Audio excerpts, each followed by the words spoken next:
اچھا جی عرفے کا روزہ پھر کس طریق کو رکھے؟ عرفے میں تو جب حاجی جائیں گے تو ہماری 8 تاریخ ہوگی، تو آپ نے 9 کیوں کہہ دیا؟ حاجی جب حج کرنے جاتے ہیں عرفے میں ہوتے ہیں، حاجی تو نہیں نا روزہ رکھتے، کون رکھتے ہیں جی؟ غیر حاجی۔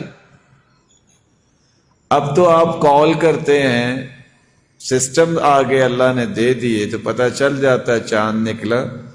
200 سال پہلے کس کو پتا تھا کہ سعودیہ میں چاند نکلا کہ نکلا؟ پتا تھا؟ بولیے، نہیں پتا تھا۔ اب بھی آپ گوگل پہ جائیے، جہاں آئی ٹی کے سمجھدار لوگ بیٹھے ہیں، گوگل پہ جا کے 4 انگلیاں گھمائیے، آپ کو پتہ چلے گا کہ اگر عرفے سے مراد وہ دن ہے جب حاجی عرفے میں ہوتے ہیں، تو بعض ملکوں میں تو اس دن عید ہوتی ہے، وہ کیا کریں؟ وہ کیا کریں گے؟ اور عید کے دن روزہ رکھنا حرام ہے۔ تو آئیے فطرت کے قانون کی طرف۔ وہ کیا ہے کہ حاجی وہاں بھی جاتے ہیں عرفے میں تو 9 ذی الحجہ کو جاتے ہیں، ایسا ہی ہے۔ اور حدیث کے الفاظ کیا ہیں؟ سئل عن صوم یوم عرفہ، یوم عرفہ، اس کے بارے میں روزہ اگر رکھا جائے تو کتنا ثواب ہے، 2 سال کے گناہ معاف ہوں۔ یاد رہے گا؟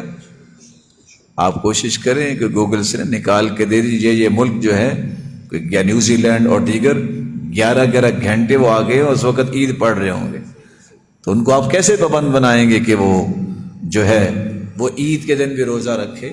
اور ویسے بھی حکم یہ ہے کہ آپ چاند دیکھ کے روزہ رکھیں اور چاند دیکھ کے عید منائیں، جیسا کہ رمضان میں اور عید الفطر میں ہوتا ہے۔ تو ہمیں اپنے اپنے مطلع کے مطابق ہی اپنے عید منانی چاہیے، اور یہ دور کی بات نہیں ہے۔ کیسے شام کے اندر سے صحابہ آئے، مدینہ پہنچے، شام اور مدینہ کا کتنا فاصلہ ہے؟ پوچھا آپ نے روزہ کب رکھا؟ کہتے جمعے کو۔ مدینے والے سے پوچھا آپ نے روزہ کب رکھا؟ مسلم کی روایت ہے، کہا ہفتے کو۔ وہاں جمعے کو چاند نظر آیا اور یہاں ہفتے کو چاند نظر آیا۔